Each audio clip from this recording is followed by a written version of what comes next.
ఎరువుల కోసం దాడులు చేసిన రైతులపై కేసులను ఎత్తివేయాలని ఇవాళ ఖమ్మం జిల్లా దిగ్బంధనానికి అఖిలపక్ష నేతలు పిలుపునిచ్చారు. మరోవైపు అరెస్టు చేసిన వారిని విడిపించమంటూ పరామర్శకు వచ్చిన తెదేపా నాయకుల కాళ్లు పట్టుకున్నారు అన్నదాతలు.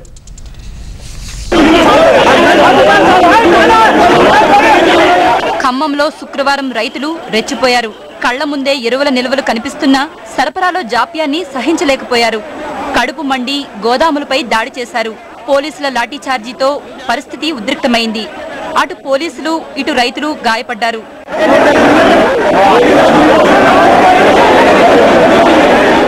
ఎరువుల సరఫరాలో జాప్యమే ఈ దాడికి అసలు కారణం కాగా సర్కార్ వైఫల్యాన్ని మంత్రి రఘువీరారెడ్డి కప్పిపుచ్చే ప్రయత్నం చేశారు. అసలు దాడికి విపక్షాలే కారణమని విమర్శించారు. దాడిలో రైతులే లేరని సూత్రీకరించారు.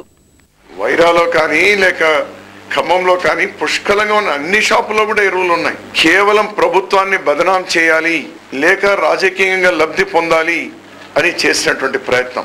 ఇందులో రైతులు లేరు, ఓన్లీ అల్లరి ముక్కలు, ఈ రెండు పార్టీలకు సంబంధించినటువంటి అల్లరి ముక్కలు.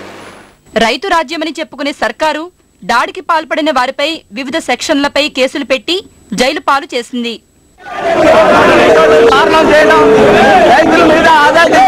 జైలు పాలైన రైతులను పరామర్శించడానికి ఎంపీ ఎర్రబెల్లి దయాకర్ రావు నేతృత్వంలో తెలుగుదేశం పార్టీ నేతలు ఖమ్మం సబ్ జైలుకు వచ్చారు.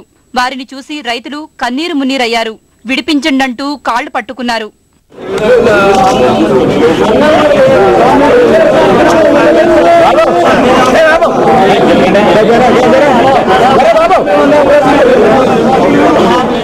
నేను 10 మంది కానీ వస్తే అక్కడ బస్ స్టాండ్ కాడ ఒకరు కట్టలు వేసుకొని పోతాడు. నాకు దొరుకుతానే ఆయన నీకు కావాలంటే కావాలని మిగతా పాట కావాలని తీసుకో అన్నాడు. ఎంత అంటే 300 అంటే ఇచ్చి 300 ఇచ్చి 10 మంది తీసుకుంటా కట్టేసుకొని పోతున్నారు.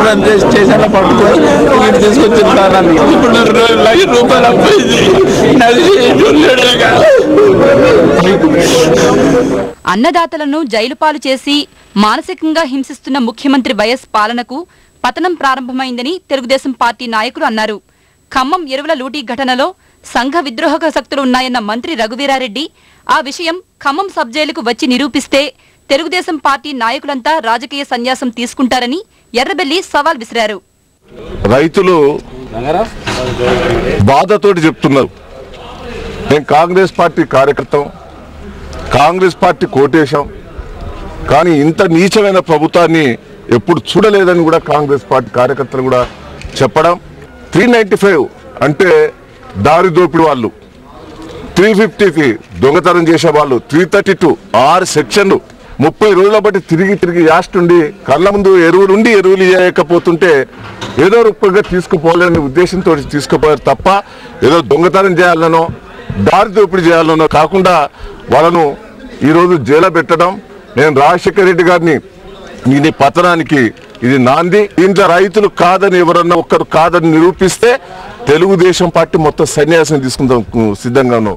జైలు పాలైన రైతులను త్వరలోనే విడుదలయ్యేలా చూస్తామని తెలుగుదేశం పార్టీ నేతలు వారికి భరోసా ఇచ్చారు.